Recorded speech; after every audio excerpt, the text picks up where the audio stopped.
अवतार मेहर बाबा की जय। जय बाबा।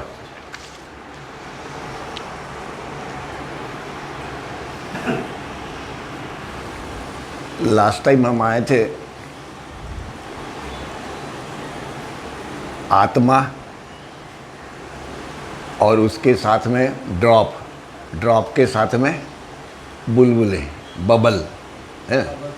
वो बबल जब तक फूटता नहीं, बस्ट नहीं होता, और वो जब तक महासागर में नहीं जाता तब तक उसका ये चक्कर जो है वह चालू ही रहता है। यहाँ तक हम लोग आए थे। और मतलब ये चेतना के संबंध में था। जैसे ही चेतना समूचे इनोल्यूशन प्रोसेस से पूर्ण होके जब ही निकलती है, मतलब संस्कार जब तक सारे नष्ट हो जाते, संस्कार में बबल्स, ड्रॉप, बुलबुले, तो जब उसका विस्फोट हो जाता है, मतलब बस्ट हो जाता है, तो चेतना जो अज्ञानता में थी, ये सारी की सारी यहाँ से जितना भी चेतना का ये एरिया है, मानव से लेके यहाँ तक, पूरा यहाँ तक, जब तक छठवीं प्लेन तक, 7th प्लेन में नहीं जाता है, तब तक यह अज्ञानता है, वहाँ भ्रम है, अज्ञानता है। चेतना यह संस्कारों से घिरी हुई है, और उसका जब ये बस्ट हो जाएगा वो बबल, तभी यह चेतना संस्कार मुक्त होगी और वह परमेश्वर के साथ में मर्ज होगी। वो क्या कहते हैं, संस्कारों के जिस रंजीत चेतना, मतलब इम्प्रिजेंट जो है, जो घिरी हुई है चेतना, यह चेतना के रूप में बदलकर संस्कार रहित हो गई। अभी जैसे ही वो यहाँ गई, संसार रहित हो गई है, और चेतना ने अपना एक नया फॉर्म जो है वो संस्कारलेस का जो फॉर्म है वो उसने धारण किया। वैसे ही आत्मा जो है सीमित और अत्यंत परिमित अनुभवों का लोप हो गया। हमारा जो आत्मा है वो अनंत है।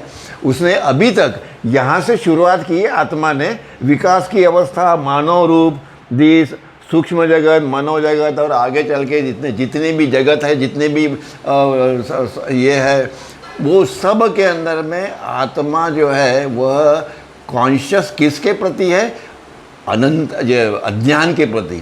वह कॉन्शियस किसके प्रति है, भ्रम के प्रति कॉन्शियस है, और भ्रम ही उसको अच्छा लगता है, मतलब ओके ऐसा लगकर सोचता है। और जो अनुभव है वह हमारे सारे लिमिटेड अनुभव है। इस लिमिटेड अनुभव का अभी नष्ट हो गए, मतलब पूरे डिजॉल्व हो गए, वो ख़त्म हो गए, नथिंग। अभी क्या रह गया, ओनली महासागर रह गया। अनुभवों का लोप हो जाता है। आत्मा प्रत्यक्ष अप्रत्यक्ष विभाजन बोलो या सेपरेटनेस, सेपरेटिव जो है, सीमित अस्तित्व से मुक्त हो जाती है। हमको भी इन संस्कारों से मुक्त होना है। हमने ऐसे कई जन्म, लाखों जन्म गंवाए हैं इसी के अंदर में, पर हम मुक्त नहीं हुए। अवतारिक युग के अंदर में ये क्यों कहा जाता है, जब भी हमने पढ़ा कि वसंत ऋतु जैसा है वो पूरा वो युग जो है कैसे होता है, वसंत ऋतु जैसे होता है, बाहर ही बाहर होती है। क्यों कि भाई परमात्मा आए हुए धरती के ऊपर में, और क्या चाहिए, और किधर जाओगे फिर। और इसीलिए अस्तित्व से, सीमित अस्तित्व से हम मुक्त हो गए, और हमारा यह जो सेपरेटनेस जो था वो भी निकल गया। विभाजन हो जाने पर परमात्मा में अपने आप, हम आत्मा परमात्मा में अपने आप मर्ज हो जाती है, मतलब बोलने की जरूरत नहीं है। आत्मा परमात्मा एक हो गए।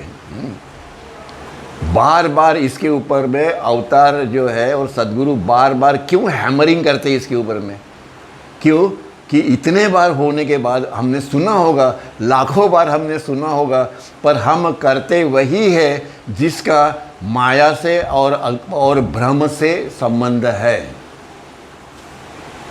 पढ़ते हम उतने तरफ में हैं, पढ़ते हैं, लिखते हैं, सब कुछ करते हैं, यूँ तो करते हैं, परंतु वो कृति में नहीं है। इसीलिए live the life of God, इसको जीने का प्रयत्न करो, स्टार्ट करो कम से कम। मेहर बाबा कहीं ना कहीं ले जाएंगे ऊपर में अभी और एक, और वह निमग्न हो जाती है चेतना या आत्मा परमात्मा के साथ में वो एक हो जाती है। आगे में अथवा अपने को परमात्मा के साथ तथा परमात्मा के अंतर्गत एक रस पाती है, मतलब उसको वो ज्ञान हो जाता है, उसको वो चेतना मिल जाती है, उसको ज्ञान हो जाता है कि अभी मैं परमात्मा से एक रूप हो गया हूँ, नाउ आई एम परमात्मा। यह उसका अनुभव है। सारे सद्गुरु यही चीज़ मानव जाति को युगों युगों से बता रहे हैं। अभी नहीं है, अभी एक अभी का थोड़ी है, ये युगों युगों से ये हो रहा है और इसका अनुभव यह महत्व का है। और इसीलिए परमात्मा की यह परब्रह्म अवस्था के अंतर्गत शाश्वत अनंत अपरिमित और असीमित पाती है। वो आत्मा अपने को क्या पाती है वो वर्णन करते हुए कहते हैं कि इस स्थिति के अंदर में यहाँ पे, हालांकि यह कॉन्शियस स्टेट ऑफ गॉड है, हरि निराकार निर्गुण है, पर वो कॉन्शियस स्टेट ऑफ गॉड है और उसमें वह आत्मा ये उसका ये अनुभव है कि मैं अपरिमित हूँ, मैं अनंत हूँ, असीमित पाती है, मतलब उसको अनुभव मिला हुआ है। और यह अल्लाह अथवा परमात्मा के साथ आत्मा का मिलन कहा जाता है। इस स्टेट के अंदर में परमात्मा को ही आत्मा कहा जाता है, परमात्मा को ही आत्मा कहते हैं। जो स्टेट नंबर यहाँ पे यह जो स्थिति जो है, ये जो स्थिति है, इसके अंदर में परात्पर परब्रह्म की अवस्था अचेतन, इसमें वो ना सगुण रूप में है ना निर्गुण रूप में है, वो सिर्फ है, एग्जिस्ट ओनली। अपनी ड्रीम, अपनी नींद के अंदर में अपनी अवस्था कैसी होती है, अपना ओनली एग्जिस्टेंस है, बाकी कुछ नहीं वहाँ पे। वही स्थिति ये वाली स्थिति है। इसमें ना परमात्मा है, ना अल्लाह है, ना ये है, ना रियलिटी है, ना कुछ नहीं है, नथिंग। उसका वर्णन करना और उसका वर्णन करना अत्यंत डिफिकल्ट है, पर फिर भी बार बार उसका वर्णन किया जाता है कि परमात्मा की ओरिजिनल स्टेट क्या है। और चेतना की इस अवस्था में अब आत्मा को परमात्मा की परे अति परे अचैतन्य परात्पर परब्रह्म की पूर्ण चेतना प्राप्त हो जाती है। इस स्थिति में जाने के बाद में आत्मा को इस स्थिति का पूरा वर्णन हो जाता है। जैसे ही हम अपने नींद से बाहर आते हैं तो हमको मालूम पड़ता है ना, हम गाढ़ निद्रा में थे, ये थे, भला ही हमको उसको क्या हुआ था मालूम नहीं था। उसी प्रकार से यहाँ जाने के बाद में आत्मा को परमात्मा की उस ओरिजिनल स्टेट जो है उसका अनुभव होता है। जो स्थिति है, जिस स्थिति को मेहर बाबा बियॉन्ड स्टेट ऑफ गॉड कहते हैं। और when it is state God is, वो कहते हैं ना गॉड इज, परमात्मा सिर्फ है। जब यह कहा जाता है कि परमात्मा है, बियॉन्ड स्टेट ऑफ गॉड, परि अति परि परब्रह्म परमात्मा अवस्था है, उसको वरी अवस्था कहा जाता है। इस अवस्था को क्या कहा जाता है वो उन्होंने वर्णन किया हुआ है। इस अवस्था को क्या कहा जाता है उसका ये सब सूफी वर्ड है जिसको उन्होंने बताया है। और मनुष्य रूप में परमात्मा का मनुष्य रूप में परमात्मा का सर्वोच्च और अत्यंत उन्नत ईश्वरीय दर्जा अगर कुछ होगा तो वो है सद्गुरु का, जिसको कुतुबियत कहते हैं या पूर्ण पुरुष कहते हैं या उसको कुतुब कहते हैं। वो सर्वश्रेष्ठ जो दर्जा जो है वो है जिसमें उनके पास में पूर्ण अनंत ज्ञान, अनंत शक्ति, आनंद भी है। उनके पास में ऑल गुडनेस, इनफाइनाइट ब्यूटी और अनंत और मीनिंग ग्लोरी, समस्त भलाई, समस्त अनंत सौंदर्य, सार्थक महिमा का चैतन्य अनुभव उनको होता है। परमात्मा का जितना भी अनुभव है, जितने भी उनके गुण हैं, सब कुछ है, वो सब सद्गुरु में है। सद्गुरु में क्यों कि वो परमात्मा से एक रूप है, साइड बाय साइड, उसके बावजूद भी वो मानव रूप में है। परमात्मा मानव रूप में है उनके द्वारा, परमात्मा मानव रूप के द्वारा अपने में भी है, मानव रूप के द्वारा सभी में है, सभी अवस्थाओं में है, सभी स्टेट में है। वो पत्थर से लेके छठवें प्लेन तक सभी में भी है परमात्मा, परमात्मा सभी में भी है। परंतु हमें उसका ज्ञान नहीं है, सद्गुरु को वो पूरा ज्ञान है। और इस अनंत पहलुओं का चैतन्य उपयोग, यह सद्गुरु जो है, इनके पास जितने भी पावर शक्ति जितने भी है, एक बात यहाँ बाबा कहते हैं कि सद्गुरु या अवतार किसका उपयोग करते हैं? नॉलेज का। वो अपनी अनंत जो उनका ये है ब्लिस जो है उसका नहीं करते, या अपना अनंत शक्ति का उपयोग नहीं करते हो। किसका उपयोग करते हैं? अनंत ज्ञान का। इसका मतलब क्या हुआ?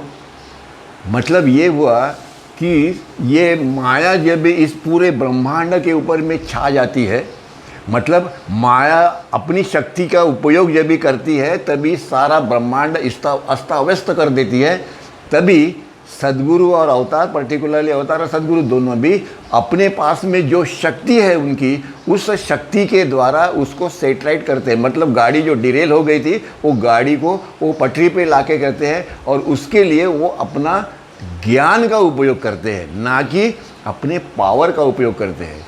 वो कभी पावर का उपयोग किसी की भलाई के लिए, इस समाज के लिए, उस समाज के लिए, इसके लिए नहीं।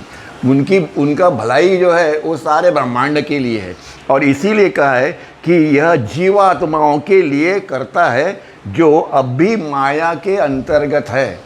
सारे छठवीं प्लेन तक सभी माया के अंतर्गत है, और परमात्मा की माया अवस्थाओं से गुजरते। हम सभी लोग परमात्मा की यह जो मायावी अवस्था है, यहाँ से लेके मानव तक, इवोल्यूशन प्रोसेस, इन्वोल्यूशन प्रोसेस, पुनर्जन्म की प्रक्रिया, सब के अंदर में यह सारी अवस्थाओं में ये सारी मानव या सभी आत्माएं जितने भी है वो यहाँ पे अटक गई है। रास्ता मालूम नहीं, अभी आगे जाना किधर है भाई? क्यों? कि माया ने ये पूरा उधम मचाया हुआ है। तभी सद्गुरु और अवतार अपनी ज्ञान का उपयोग करते हैं, हमेशा अपने ब्लिस का नहीं करते। और शक्ति तो उनके पास में है, वो शक्तियों के इस प्रकार से वो शक्तियों को अरेंज करते हैं कि जिसके वजह से इस ब्रह्मांड को फिर से इस इन्वोल्यूशन जर्नी के ऊपर में उनको भेजा जाता है अवतार और सद्गुरुओं के कार्यों के द्वारा। इसीलिए इस धरती के ऊपर में सबसे अत्यंत उन्नत ईश्वरीय पूर्ण पुरुष या सद्गुरु जिसको कहते हैं, कुतुब जिसको कहते हैं, वह सर्वश्रेष्ठ है, सबसे श्रेष्ठ वही है। और इसीलिए कुतुबियत की इस एग्जाल्टेड स्टेट, उसको उन्नत ईश्वरीय अवस्था कहते हैं। स्थिति जो है, ये जो स्थिति जो है में मनुष्य न केवल ईश्वर बन जाता है, केवल ईश्वर नहीं बना वो न, वरना मनुष्य रूप में वह परमात्मा का जीवन व्यतीत करता है। बराबर। प्रभु रामचंद्र ने अपने पब्लिक के खातिर अपने पत्नी को भी वनवास में भेज दिया था। मानव रूप में परमात्मा का जीवन, और परमात्मा का जीवन मतलब ऑनेस्टी। क्यों? कि प्रजा कहती है डू इट, फिनिश। प्रजा महत्व की है, बराबर है कि नहीं? ईश्वर का जीवन भी आचरित करता है, lives the life of God. इस नर नारायण ऐसा जो है, इस नर नारायण की पूजा करना, अनंत गुणों से युक्त परमात्मा की पूजा करना है। पूजा किसकी करना है? ओनली परफेक्ट मास्टर सद्गुरु। बाकी और किसी के फंदे में पड़ो मत। कोई जाता है जाने दो, उनकी इच्छा है तो जाता है, जिनके जैसा योग हो जाता है। पर परमात्मा मेहर बाबा या सद्गुरु क्या कहते हैं? नहीं, एक बार आप आए हो, अभी कहीं जाओ मत। क्यों? कि काफ़ी युगों से तुम्हारा मेरा संबंध जुड़ा हुआ है, और इसके लिए आपने अनंत कष्ट सहन किए हैं मेरे पास आने के लिए। फिर वापस काहे के लिए जाते हो? वापस जाना ठीक नहीं है। और इसीलिए इस नर नारायण मीन्स मैन गॉड, यह दर्जा बहुत थोड़ी शिवात्मा को मिलता है। कितना कठिन है यहाँ तक पहुँचना, को प्राप्त होता है सर्व कालों के अंदर, सर्व युगों के अंदर, सब युगों में सदा सर्वकाल ऐसे 56 गॉड रियलाइज्ड सोल हमेशा रहते हैं, ऑलवेज 56 गॉड रियलाइज्ड सोल जो यहाँ पहुँचे हुए, इसको क्या कहते हैं, परमात्मा में विलन, प्लेन नंबर 7, जिसको हम लोग शिवात्मा कहते हैं या ब्रह्मीभूत कहते हैं या आई एम गॉड स्टेट वाले जो है उनको कहते हैं। ये जो शिवात्माएँ जो है वह 56 हमेशा ही पृथ्वी पे रहते हैं, always for the two guide the humanity, कहना का मतलब टू गाइड द ह्यूमैनिटी। और यह आत्माएं होती है जो विकास, पुनर्जन्म और चेतना के प्रतिवर्धन प्रक्रिया से गुजरी है। यह जितनी भी है ये सारी इस प्रक्रिया से गुजरते हुए यहाँ पहुँची हुई है, ऐसे 56 है। इसलिए गॉड रियलाइजेशन बहुत कम लोगों को मिलता है, इसीलिए उन्हें कहा है यह दर्जा बहुत बहुत थोड़ी शिवात्माओं को मिलता है कि जो आगे जा सके, नहीं तो वहीं रह सकते हैं। और यह जो है 56 जो है, यह सभी पुनर्जन्म, ये पूरी प्रोसेस से वो जाते हैं, गुजरते हैं और निर्वाण की अवस्था प्राप्त करके एक स्टेज और आगे गए तो फना फिला की स्टेट में जाते हैं, जहाँ आई एम गॉड स्टेट जिसको कहते हैं, और शिवात्मा के रूप में अपना प्रतिपादन करती है, मतलब दृढ़तापूर्वक अपने को वहाँ एस्टेब्लिश करती है। अभी वापस जाना नहीं है, मतलब रिटर्न जाना नहीं है, वहाँ पे वो रहती है। आगे में इन 56 शिवात्मा जो है, इनमें से कुछ लास्ट टाइम मैंने बताया था, कुछ मजूबियत की स्टेट में है, कुछ तुरिया अवस्था की स्टेट में है, कुछ सलूकियत की स्टेट में है, और इसमें से 5 जो है 56 में से वह कुतुबियत की स्टेट जो है, जिसको हम लोग कुतुब कहते हैं, सद्गुरु कहते हैं, की अवस्था में ऑल द टाइम रहते हैं। मतलब कैसा है, उदाहरण बताता हूँ। समझो मोदी जी है और वो टूर पे चले गए, अमेरिका गए, तो देश में प्रधानमंत्री कौन रहेगा? फिर कौन रहेगा? नहीं रहेगा। तो ये जो 5 जो वो चुने गए होंगे उनके द्वारा कि भाई मेरे एब्सेंस में ये 5 लोग पूरा इंडिया का कारोबार संभालेंगे जब तक मैं नहीं आता। उसी प्रकार से अवतार जो 700-1400 साल के बाद में आते हैं धरती के ऊपर में, रामकृष्ण, बुद्ध, जीसस का सब अवतार, उनके एब्सेंस में ये 5 सद्गुरु जो है, यह सारी ब्रह्मांड की जितनी भी व्यवस्था है उसकी वो देखभाल करते और उसको मेंटेन रखते, और लोगों को उनके की तरफ जो भी काम होगा वो अपना काम करते रहते हैं। और यह सभी लोग 5 ही सद्गुरु, तब तक इन 5 सद्गुरुओं का जो बाबा ने पिछले किसी अवतार में उन्होंने ये डिस्क्लोज नहीं किया कि ये 5 सद्गुरु ही मुझे निराकार निर्गुण रूप से मुझे साकार रूप में लाने में, इन 5 सद्गुरुओं के सिवा मैं नहीं आता।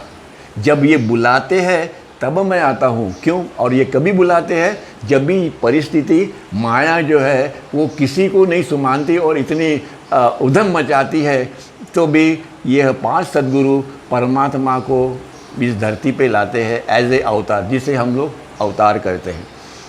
इस प्रकार से सर्व कालखंड में और सभी युगों में सदैव यह 5 सद्गुरु, पूर्ण पुरुष कहो, कुतुब कहो, सद्गुरु कहो, पृथ्वी पर मानव जाति के बीच में सदा रहते हैं, और वे माया के क्षेत्र में सबकी प्रगति के लिए, सबको मुक्ति के लिए, प्रोग्रेसिव इमेंसिपेशन के लिए अपना अनंत ज्ञान, अनंत शक्ति, अनंत आनंद जो है, इसका वह उपयोग करते हुए परमात्मा की परब्रह्म अवस्था तक पहुंचने के लिए सभी को वह मदद करते हैं। और ये सद्गुरु और अवतार, इनकी एक भूमिका है जिसे कहते हैं विज्ञान भूमिका। हाँ, ये जो है यहाँ पे लिखा है सगुण प्रकट, यह है गॉड मैन, ईश्वर, सद्गुरु और इसको कहते हैं विज्ञान भूमिका। यह उनका हेड ऑफिस है। जैसे पीएम ऑफिस रहता है कि नहीं, वैसे सद्गुरु का ये हेड ऑफिस है। ये इसको यहाँ से सद्गुरु अवतार जो है वह सभी अपना कार्य करते हैं, जिसे जिसे कहते हैं हेड ऑफिस। उनका कार्य खत्म हो गया सद्गुरु का, तो फिर यहाँ से वो अपनी ओरिजिनल स्टेट है अनंत चेतना, इसमें वो वापस आ जाते हैं, वो फिर वहाँ नहीं रहते, वो ऑफिस है उनका। इसीलिए बाबा कहते हैं कि विज्ञान भूमिका के विज्ञान के अनंत पहलुओं को परब्रह्म अवस्था की विज्ञान भूमिका के विज्ञान के अनंत पहलुओं को वो संभालते हैं मतलब वो उसके ऊपर में नियंत्रण रखते हैं। और जो भी कार्य है परमात्मा का, वो परमात्मा का कार्य अपना आगे वो चलाते रहते हैं।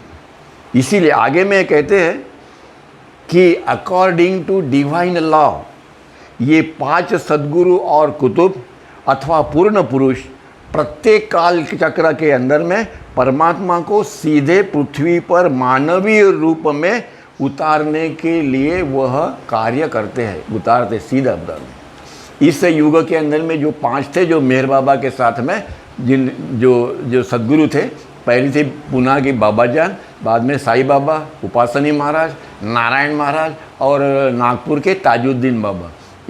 उसमें से साईं बाबा चीफ थे, उनके सबके चीफ थे। हाँ, उन्होंने जो कार्य किया है उसका। और जब परमात्मा पृथ्वी पर मानव रूप में प्रकट होता है और अपनी दिव्यता, डिविनिटी, अपनी ईश्वरत्व मानव जाति को प्रकट करता है, तब वह अवतार, इसे हम लोग अवतार कहते हैं या मसीहा कहते हैं या सिद्ध पुरुष कहते हैं, के नाम से वो पहचाना जाता है। हम लोग उनको अवतार कहते हैं, वो बाकी के उनके कोई मसीहा कहते हैं, कोई अलग कहते हैं। और पहचाना हमको उसको अवतार का कहते, इसलिए बाबा बोलते हैं कि मैं लाखों बार इस पृथ्वी पे आया, आपको सिर्फ 7-8 जो अवतार है वही मालूम है, और आप उनके बाहर उन्होंने जो कार्य किया, आउटर वर्क, वही तुमको दिखता है, इंटरनल तुम्हें कुछ मालूम नहीं है। और ये बाहर के ऊपर में आप झगड़े करते रहते हो, आप बाहर का जो आउटर जो है उसका झगड़ा करते रहते हो कि उन्होंने ये नहीं किया, उन्होंने वो नहीं किया, उन्होंने कह दिया, और मारामारी करते रहते हो। बोलता है आपको कोई मालूम नहीं है और कुछ नहीं है वैसे। ये उनका कहना, मैं नहीं कहता। बोलते हैं आप बाहर का देखते हो, अंदर क्या करते हो कार्य वो नहीं मालूम तुमको, और वो बताता भी नहीं। ठीक है, अच्छा है, मैं तो ये कंक्लूजन है कि वो बच्चा नहीं बताता है, क्योंकि अपने को मालूम तो है नहीं और कुछ बोलता। परमात्मा का पृथ्वी पर सीधा अवतरण जो है उनका स्वाधीन दर्जा है, जब परमात्मा विकास पुनर्जन्म से होकर गुजरने अथवा अनुभव किए बगैर परमात्मा को इस प्रोसेस से जाना नहीं पड़ता है। सद्गुरु इन सभी प्रोसेस से जाते हैं, पर अवतार का डायरेक्ट डिसेंड जो है, डायरेक्ट परमात्मा का डायरेक्ट डिसेंड होता है इस पृथ्वी के ऊपर में, उनको पुनर्जन्म ये प्रोसेस से जाना नहीं पड़ता है। इसीलिए जो पहला सोल था, पहला मतलब जब भी ब्रह्मांड स्टार्ट हुआ था, पहला जो सोल था सबसे पहला, वो उसने यह प्रोसेस से जाने के बाद अपने बलबूते के ऊपर में वह परमात्मा से एकरूप हो गए, जिसे हम लोग कहते हैं गणपति। उसके द्वारा परमात्मा बार बार जब भी आता है, तभी वह परमात्मा जो गणपति है वही परमात्मा का रूप है, और परमात्मा को वह धरती के ऊपर में लाते हैं, जिसे हम लोग अवतार कहते हैं। इसीलिए हमारे इसमें गणपति श्रेष्ठ क्यों है? क्योंकि वो पहला सोल है, वह पहला सद्गुरु है, वह पहले अवतार है। दैट वन और वन सभी जगह वही है, इसीलिए वो श्रेष्ठ माना जाता है। बाकी के इसमें उसको अलग अलग नाम दिए हुए हैं, बाकी और कुछ नहीं है। और सीधे ईश पुरुष गॉड मैन बन जाता है, वो गॉड मैन बन जाता है ना, गॉड मैन होता ही है, बनने का क्या है, गॉड मैन तो वो होता ही है। और मानव जाति के बीच मनुष्य का जीवन व्यवहार में लाता है, और उस समय अवतार भी बाबा बोलते, बाबा का जीवन अगर देखे तो कैसे कि मानव जाति का जैसे जीवन है, मनुष्य जीवन जीता है वैसे ही जीता है। एक बार मेहर बाबा का आज याद आया है, मेहर बाबा मेहराजाद में बैठे थे अपने मंडली हॉल में, और उनके एक शिष्य आए, उनको एक्सीडेंट हो गया, सब कुछ हो गया, 3-4 महीने से 6 महीने से बीमार है, चलते नहीं आता था, वो स्टिकर लेके ये लेके चलते थे। तो 1958 या 57 का सहवास प्रोग्राम का वो सब अरेंजमेंट ये वो करना था, तो वो आ गए, वो बैठाया बाबा ने उनको, तो तबीयत कैसी है, तो उन्हें अपना रड़गाना चालू कर दिया, और भाई यहाँ दर्द करता है, वो करता है, मैं कुछ नहीं कर सकता, मैं दे सब कुछ है। तो बोलते गेट आउट, वहाँ क्या बोलते गेट आउट, इसके बाद में आप मुझे अपनी शक्ल नहीं दिखाना। उसके बाद वो बाहर हकाल दिया उसको। पर ये क्यों किया उन्होंने, क्यों किया कि उसके बाद वो ये भूल गया अपना दर्द, वो अपना दर्द भूल गया कि मुझे ये होता है, और सारा का सारा प्रोग्राम की अरेंजमेंट उसने हंसते हंसते की है। देखो क्या बोलते हैं, live the life of God कैसे होता है। उनके जो शिष्य ये है ना, मंडली के लोग, उनको अगर देखे और उनका चरित्र देखे और उनका कार्य देखे और उन्होंने कैसे जीवन व्यतीत किया वो देखे, तो हम लोगों को भी यह प्रेरणा मिलती है उनसे कि हमारा भी जीवन ऐसे होना चाहिए। छोड़ो परमात्मा का, ये मानव जाति के ये जो लोग हैं ना, इनके देखो, मंडली के लोगों को देखो, कंप्लीट तुम अपना सब भूल जाते हो, जो युगों युगों से लेके बैठे हुए हैं ना, सब एवरीथिंग, सारा का सारा वॉश आउट हो जाता है। मतलब कहने का मतलब ये है, मनुष्य का जीवन व्यवहार में लाते हैं, और उस समय वह इन कुतुब और अद्गुरु और सवतार और अवतार पूर्ण पुरुष के द्वारा ऊंचे से ऊंचा अथवा पुराना पुरुषोत्तम पुरुष को अपने ईश्वरीय दर्जे का अनुभव भी कराते हैं। वो सबको ईश्वरीय दर्जे, जो इनका ईश्वरीय दर्जा है, सारी मानव जाति को, सबको, साधु संत ऋषि मुनि जो भी अवेलेबल हो गए सबको मतलब मानव को सद्गुरु बनाने का कार्य अवतार करते हैं। इसने किया, मानव सद्गुरु का कार्य करते हैं। और इसीलिए आखिर में वो ये नहीं भूले बोलने के लिए, fundamentally there is absolutely no difference in experience of reality. बराबर है, मूल स्वरूप में सत्यता के अनुभव के बिल्कुल कोई अंतर नहीं होता है। Reality is reality. ऐसा नहीं कि इसकी रियलिटी अलग है, इसमें रियलिटी अलग है, इसमें रियलिटी में परमात्मा कोई अलग अलग नहीं है कि संतों में अलग है, महाराज में अलग है, परमात्मा अलग है। That is one and all. उसमें नहीं, चाहे वह शिवात्मा हो, चाहे वो मसूबियत वाले हो, चाहे तुरीय अवस्था में जो है, सलूकियत अवस्था में जो है, ईश्वरी स्थिति में जो है, वो सारे के सारे जितने भी है उनके अपने स्टेटस एक ही है। सिर्फ बदल किस में है, फिर चेंज किस में है, डिफरेंस कहाँ से निर्माण हो गया फिर कि ये वो है, ये वो है, ये है, वो है उनके तरफ जो कार्य दिया हुआ था, उनका जो कार्य है, उसके वजह से वो डिफरेंस अपने को मालूम पड़ता है और दिखाई देता है, और वो होता भी है। इसके बारे में अभी आगे जब भी हम जाएंगे अगले इसमें, तो इसके बारे में हम देखेंगे कि ये डिफरेंस कहाँ से आया, इनके और उनके ऊपर में क्या जवाबदारी है आगे ब्रह्मांड के प्रति, वो हम देखेंगे। अवतार मेहर बाबा की जय। जय बाबा।